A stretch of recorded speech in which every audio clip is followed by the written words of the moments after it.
آج جو مسلمان پیسے والے ہیں وہ کتا پالتے ہیں، غریب کو نہیں پالتے۔ کتا کتنا مہنگا ہوتا ہے جانتے ہیں؟ 2 لاکھ کا کتا ہوتا ہے، اور اس کے پیچھے ڈاکٹر بھی ہوتا ہے، اس کے پیچھے نوکر بھی ہوتا ہے۔ کتے کی شادی بھی ہوتی ہے، اس میں بارات بھی آتی ہے، اور یہ بارات میں کون لوگ ہوتے ہیں؟ انسانی کتے ہوتے ہیں۔ آپ کتے کو دیکھیں گے وہ ٹانگ اٹھائے گا، پیشاب کرے گا۔ ٹانگ اٹھا کر کے کتا پیشاب کیوں کرتا ہے؟ کیونکہ وہ ٹانگ کو بچانا چاہتا ہے تاکہ پیشاب نہ لگے۔ لیکن اسی کتے کو آپ دیکھیں گے کہ پاخانہ اس کو زمین میں ملتا ہے، منہ سے اٹھا لیتا ہے۔ منہ کو پاخانے سے نہیں بچا رہا، ٹانگ کو پیشاب سے بچا رہا ہے۔ حرام کھانے والے کی مثال اسی کتے کی طرح ہے، جو بیٹا کو بیچتے ہیں، بیٹی والے سے پیسہ لیتے ہیں۔ یہ رشوت کھانے والے لوگ، حرام کھانے والے لوگ کتے کی طرح ہوتے ہیں۔ یہ پیشاب سے پخانہ سے اپنے کپڑے کو، بدن کو بچاتے ہیں، لیکن بیٹے کے مطالبے پر جو پیسہ ملتا ہے یہ حرام، یہ پیشاب پخانے سے بدتر ہے، اس کو حلق کے نیچے اتار رہے ہیں۔ انصاف سے بتائیے، یہ پیسہ کس کو ملا؟ بیٹی داماد کو۔ یہ گاڑی کس کو ملی؟ بیٹی داماد کو۔ یہ سامان کس کو ملا؟ بیٹی داماد کو۔ اس بانر باپ کو کیا ملا؟ نانا کی ہنڈی۔ یہ دوسرے کی دنیا بنا رہا ہے، اپنی آخرت برباد کر رہا ہے۔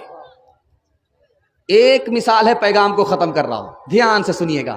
حلال کمائیے، حساب سے خرچ کیجئے۔ میں گارنٹی لیتا ہوں اللہ جو دے دے گا آپ کو دنیا نہیں دے سکتی، مالا مال کر دے گا، کسی کا محتاج نہیں رکھے گا۔ ایک مثال پر، اس ہندوستان کا ایک بادشاہ گزرا ہے، اس کا نام تھا ناصر الدین محمود۔ اس کی تاریخ میں آپ کے سامنے رکھنے کے لیے جا رہا ہوں۔ اس سے پہلے ایک بات، مولانا علی میاں ندوی رحمۃ اللہ علیہ اسی ہندوستان کے عالم دین ہیں، ان کے حوالے سے سنا رہا ہوں، دعا کیجیے اللہ ان کی قبر کو نور سے بھر دے۔ ان کے پاس ایک باپ کی بیٹی کے باپ کا خط آیا۔ اس خط میں لکھا ہوا تھا، حضور مجھ کو اجازت دے دیے، میں زہر پی کر کے مرنا چاہتا ہوں۔ ارے اللہ کا بندہ، زہر پی کر کے کیوں مرنا چاہ رہے ہو؟ کہا مجھ کو 4 بیٹی ہے، اور گاڑی کا مطالبہ ہے، سامان کا مطالبہ ہے، پیسے کا مطالبہ ہے۔ ایک بیٹی رہے تو پورا کرے مطالبہ، 4 بیٹی کا مطالبہ میں کہاں سے پورا کروں گا؟ بھیک بھی مانگ کر کے لاؤں گا تب بھی مطالبہ پورا نہیں ہوگا۔ مجھ کو اجازت دے دیجئے، اس ذلت سے مر جانا اچھا ہے جس میں سماج آنکھ کے باوجود بھی اندھا ہے، زبان کے باوجود بھی گونگا ہے، پیسہ ہونے کے باوجود بھی غریب ہے، لالچی ہے، کنگال ہے، غریب کو لوٹ کر کے امیر بننا چاہتا ہے۔ خدا کے واسطے یہ ظلم مت کیجئے۔ ہاتھ اٹھا کر کے ایک وعدہ دے دیجئے کہ انشاءاللہ اپنے بیٹے کی شادی فری میں نہیں کریں گے۔ ہاتھ اٹھائیں۔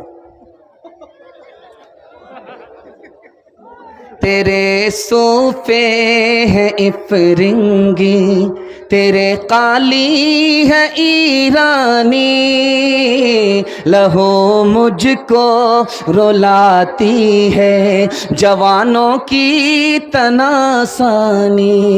عمارت کیا شکو ہے خسروی بھی ہو تو کیا حاصل، نہ زور حیدری تجھ میں نہ استغنائے سلمانی، نہ زور حیدری تجھ میں نہ استغنائے سلمانی۔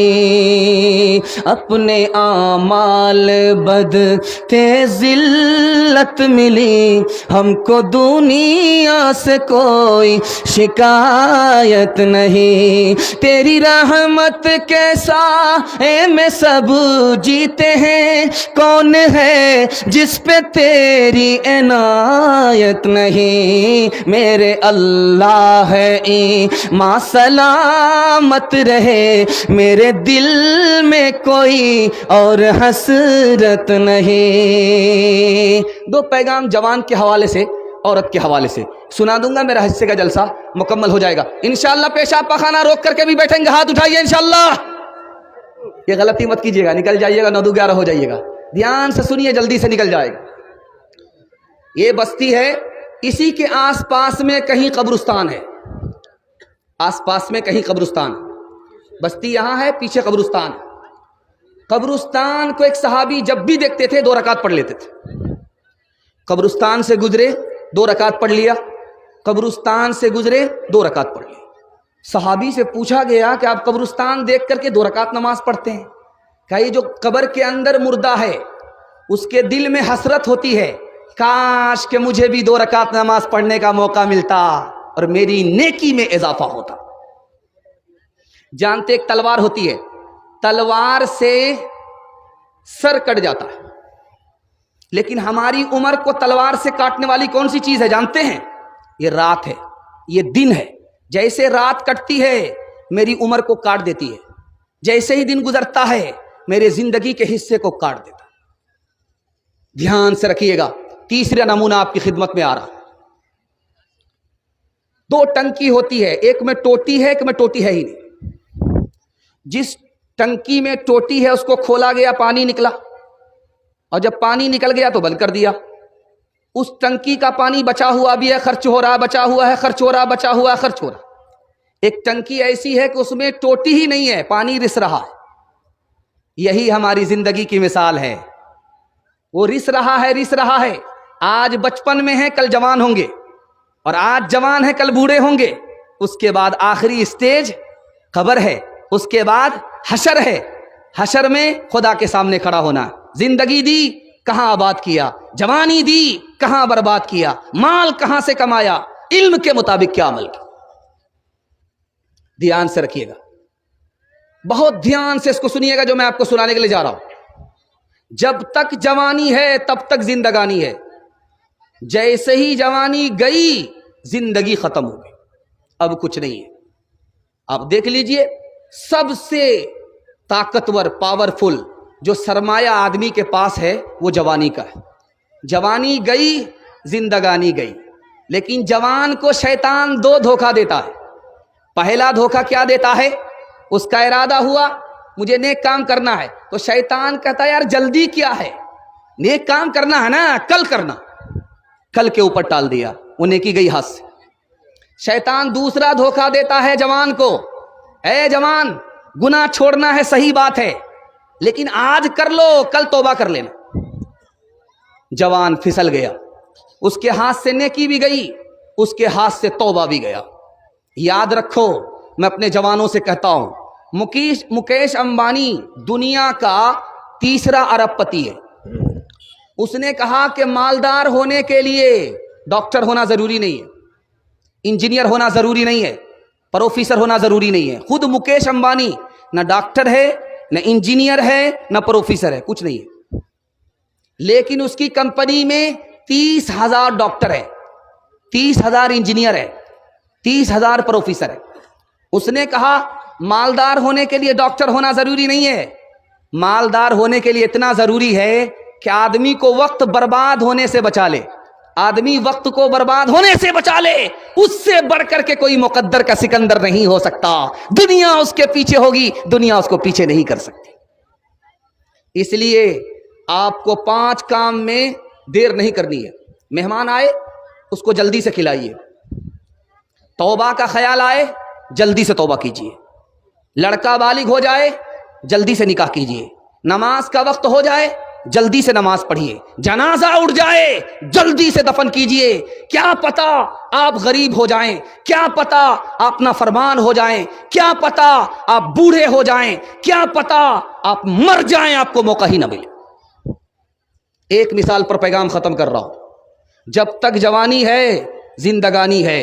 جوانی کو آپ نے اللہ کی عبادت میں لگا دیا، رسول کے اطاعت میں لگا دیا، خدمت میں لگا دیا، تو دین دنیا دونوں کی بھلائی سے اللہ آپ کو مالا مال فرمائے گا۔ ایک بوڑھا آیا ڈاکٹر کے پاس، کہا کہ میرے سر میں درد ہے، کہا یہ بڑھاپے کی وجہ سے، کہا سینے میں بلغم جمع ہوا ہے، کہا یہ بھی بڑھاپے کی وجہ سے، کہا کھاتے ہیں ہضم نہیں ہوتا، کہا یہ بھی تمہارے بڑھاپے کی وجہ سے ہے۔ ایک تماچا زور سے مارا کہ تمہارے یہاں کوئی علاج نہیں ہے، صرف بڑھاپا ہی ہے۔ تو ڈاکٹر صاحب نے کہا کہ میں اس کا بھی برا نہیں مانوں گا، یہ بھی تمہارے بڑھاپے کی وجہ سے ہے۔